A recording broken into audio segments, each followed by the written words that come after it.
Salut YouTube, donc aujourd'hui vidéo, nous allons parler de la munition de surplus militaire. Donc là nous avons l'exemple du 7,62 par 54R, donc la munition russe. Là on a l'exemple du calibre 308, donc 7,62 autant, 7,62 par 51. Et là, le 7,62 par 39, bien connu. Il y en a d'autres, hein. Il y a d'autres, on va parler des calibres les plus connus en surplus, où les trouver, pourquoi les civils peuvent prendre de la munition de surplus, pourquoi il y en a en grosse quantité, et surtout le prix et où les acheter. Donc les calibres les plus répandus en munitions de surplus, le premier ça va être celui-là, le 7,62 par 54. Donc munition que moi j'utilise dans la Mosin Nagant. On va y revenir après. Le 308, bien connu aussi, donc en militaire ils vont l'appeler le 7,62 par 51 ou le 7,62 autant. Le 7,62 par 39, on va y trouver aussi le 2,23 Remington, ou le 5,56 hein, pour ceux qui préfèrent, le 5,45 par 39, voilà, donc ça va être les munitions les plus connues. Alors il va y avoir aussi la GP11, la munition suisse. Il va y avoir aussi le 30-06, qu'on va trouver aussi en munitions de surplus, qui va aussi aller dans le M1 Garand par exemple, qui va aller dans d'autres armes aussi. Donc la munition de surplus c'est quoi? Donc souvent ce sont des munitions qui sont déstockées par les autorités, pour essentiellement trois bonnes raisons.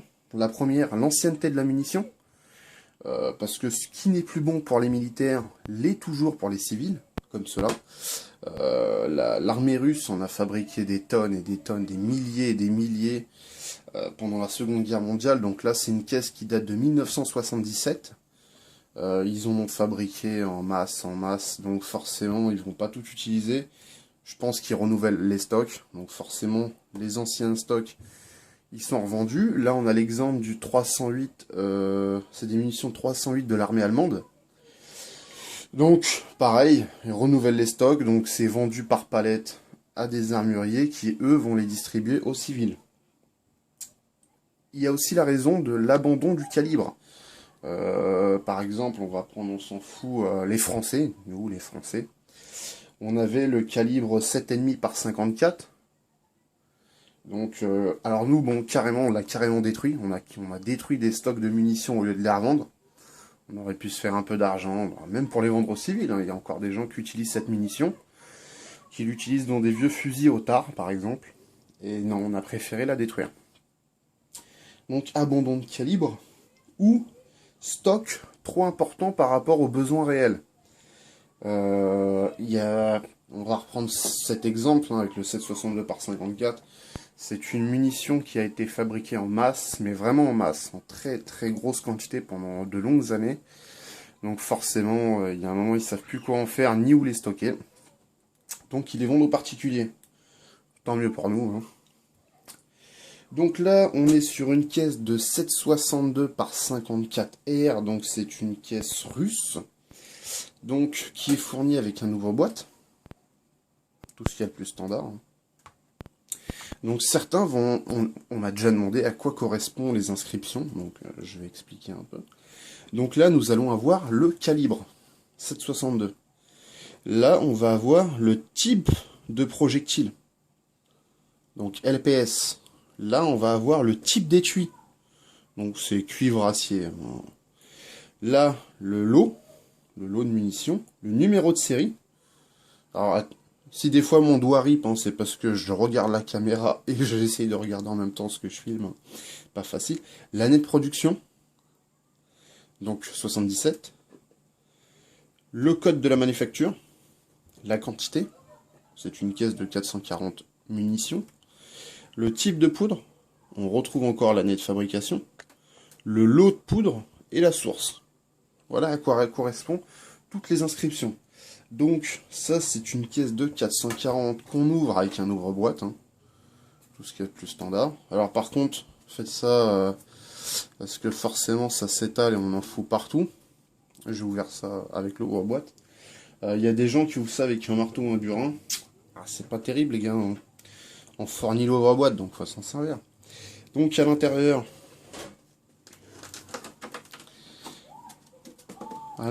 vous allez avoir un petit lacet avec 22 paquets.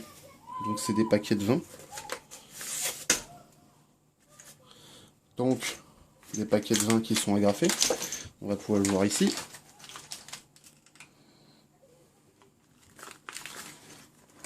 Donc voilà.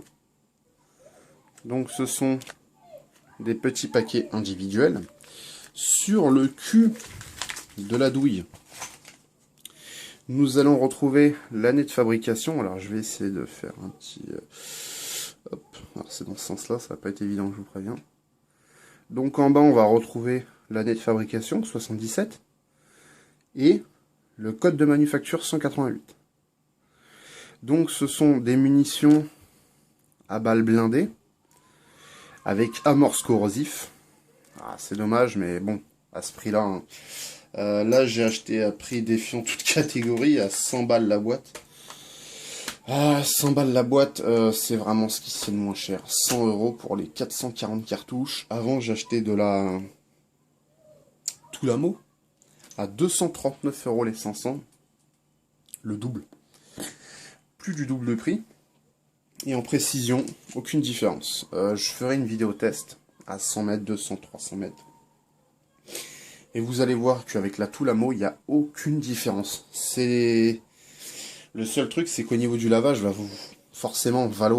falloir nettoyer avec de l'eau chaude et du savon, parce que forcément l'amorce est corrosive, et là où les Toulamo ne sont pas corrosifs. Donc prévoir, bon après c'est franchement, je préfère payer 100 € moins cher et me faire chier à nettoyer pendant 5 minutes, que payer 100 € de plus, et pour au final avoir le même résultat, quoi. 1977.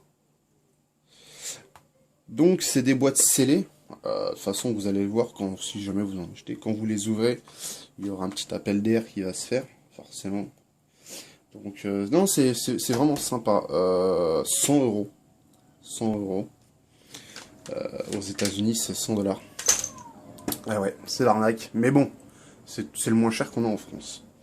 Donc là, on est sur des munitions MEN de l'armée allemande, donc des munitions en calibre 308, donc qui sont fournies en sachets de 200, donc là c'est des boîtes de 200 hein, qui est là, hermétiques, donc vous pouvez, j'ai déjà essayé, hein, vous prenez le sachet, vous le foutez dans l'eau, il n'y a rien qui rentre. J'avais acheté 3 sachets de 200, donc à l'intérieur sont fournies des petites boîtes, je vais faire une petite mise au point. Ah, voilà. Avec à l'intérieur 20 cartouches. On peut les recharger, contrairement au 7,62 par 54 où là c'est même pas la peine d'y penser. Là j'ai l'exemple, hein, j'ai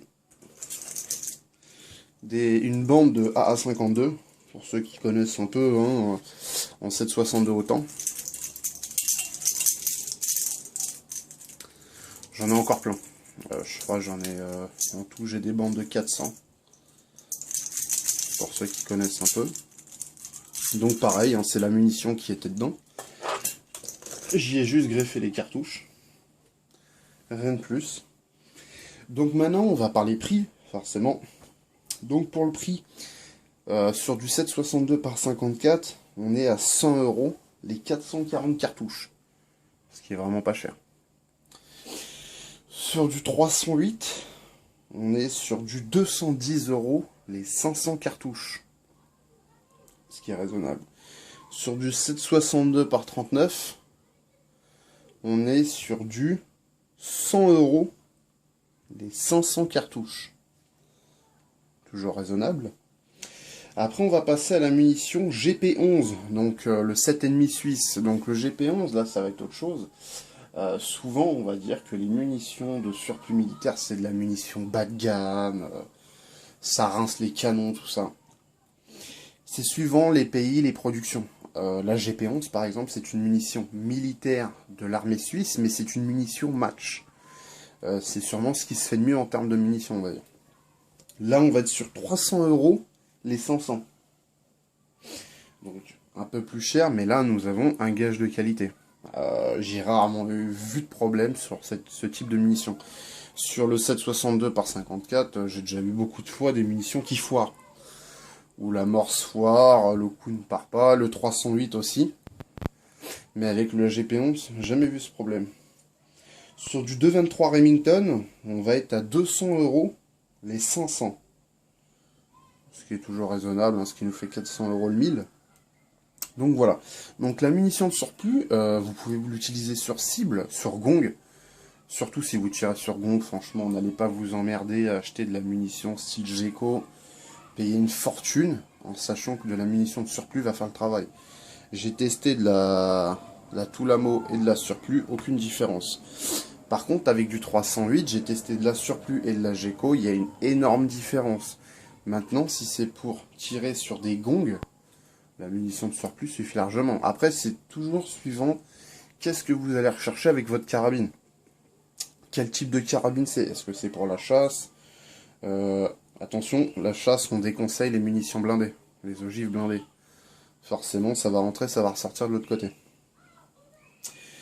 Donc, aussi, un petit conseil, faites attention, n'achetez pas sur Natura B vos munitions de surplus. Il y a beaucoup de petits malins qui s'amusent à acheter des grosses caisses comme ça de 7,62. Parce que ça c'est une caisse de 440, mais ils les vendent aussi en gros en 880, donc deux caisses dans une caisse en bois. Et certains les revendent. Alors allez faire un tour, vous allez sur Natura Bay, vous marquez munitions de surplus, et vous allez voir, il y a un gars qui vend exactement la même caisse que moi, que j'ai payé 100 €. Le mec la vend 185 €. On sait pas d'où ça vient, on n'en sait rien. Et le gars prend 85 € de bénéfice dessus. Alors que y a plein de bonnes adresses où vous pouvez aller trouver ça à bon prix. Donc c'est pour ça, il faut vraiment chercher. De toute façon, ça se trouve, les bonnes boutiques, il n'y en a pas 50. Donc maintenant, on va passer à où acheter votre munition de surplus. La première adresse que moi je conseille, c'est l'armurerie Fissinger. Donc c'est en Alsace. Il fait surtout du 7,62 par 54. La caisse, elle vient de chez lui. Il fait de la GP11. Il en a pas tout le temps, attention. Mais il en fait. Et il fait du 308. Je tiens à signaler que le 308 qu'il a, ça vient de chez lui aussi. ST Militaria, c'est sûrement celui qui a le plus de choix. Alors lui, il va faire le 7,62 par 54, la GP11, le 308, le 7,62 par 39, le 7,62 par 25, le 2,23 Remington et le 30,06. Donc un large choix de munitions. Et en plus, la différence avec lui, c'est que lui, il va vendre exactement les mêmes caisses, mais par contre avec des certificats qui garantissent que les amorces ne sont pas corrosifs. Donc en gros, vous allez acheter de la munition de surplus, mais vous allez nettoyer votre canon normalement. Vous n'aurez pas besoin de foutre de l'eau chaude, du savon, c'est certifié. Vous allez sur le site, vous verrez bien. Et après, il y a Armurerie La Bourse. Donc lui, il va avoir le 7,62 par 54. Ça sera pas comme celui-là. Lui, ça sera des boîtes cartonnées. Le 7,62 par 39, le 308 et le 30,06 en surplus militaire. Donc après, c'est suivant les disponibilités. Hein. Certains vont en avoir tout de suite, d'autres vont être en rupture de stock. Mais c'est les trois boutiques. La Bourse, si vous êtes sur Paris, c'est le mieux. Mais sinon, les deux autres, franchement, c'est le top. ST Militaria et Fissinger. Niveau tarif, c'est sûrement les moins chers. Il y a aussi Municentre, l'armurerie Municentre, qui fait les caisses comme ça là, à 99 € et qui fait aussi les caisses de 250 à 69 €. La caisse de 250 en vrac, donc ce serait une petite caisse militaire en vrac. Après, il y a plusieurs emballages, hein. Vous avez les emballages comme ça, les emballages sous-scellés, les grosses caisses de l'armée, j'en ai plein, mais j'ai pas tout sorti, il n'y a pas de place. Donc voilà, la munition de surplus militaire, c'est pas une daube, c'est vraiment suivant les fabrications. Là, par exemple, sur le 308 que vous allez pouvoir en trouver, celui-là, vous allez pouvoir en trouver chez Fissinger et La Bourse, même chez ST Militaria, il en vend. Il y a même les photos, vous allez voir, c'est les mêmes sachets. Ils sont non corrosifs. Les seules amorces corrosives, ce sont les munitions russes. Je le précise, il n'y a que les Russes qui ont fait de la munition avec des amorces corrosifs. Mais bon, pour le prix, On peut bien passer 5 minutes à nettoyer son arme, et franchement, nettoyer son arme, c'est peut-être un plaisir pour certains. Donc voilà, donc j'espère que cette petite vidéo de présentation vous aura plu. Surtout, n'hésitez pas à laisser un commentaire. Si vous avez la moindre question, ou un j'aime, ou n'importe quoi, n'hésitez pas. Comme d'habitude, j'essaye de répondre à tout le monde, ce qui n'est pas évident. Allez, sur ce, je vous laisse. Allez, ciao tout le monde!